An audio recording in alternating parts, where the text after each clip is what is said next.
Καλώς ορίσατε στην Photo Gallery του ψάρεμα.net.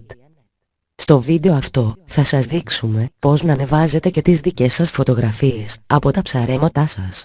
Κάντε κλικ στην καρτέλα Photo Gallery, φωτογραφίες ψαρέματος 2014.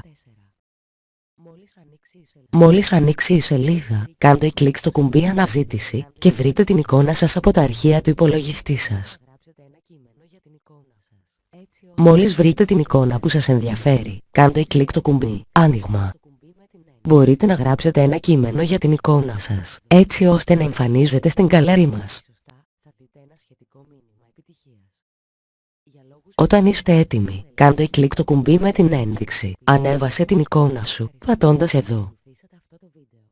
Εάν έχετε οποιαδήποτε ερώτηση, μπορείτε να απευθύνεστε και στην ηλεκτρονική μας διεύθυνση info@ψάρεμα.net ή μπαίνοντας... Μόλις η εικόνα ανέβει σωστά, θα δείτε ένα σχετικό μήνυμα επιτυχίας. Σας ευχόμαστε καλά ψαρέματα. Για λόγους ασφαλείας, θα ελέγξουμε την εικόνα πριν αυτή δημοσιοποιηθεί. Ευχαριστούμε που παρακολουθήσατε αυτό το βίντεο. Εάν έχετε οποιαδήποτε ερώτηση, μπορείτε να απευθύνεστε και στην ηλεκτρονική μας διεύθυνση info@ψάρεμα.net ή μπαίνοντας στην διεύθυνση facebook.com/Ultimate Fishing Team. Σας ευχόμαστε καλά ψαρέματα.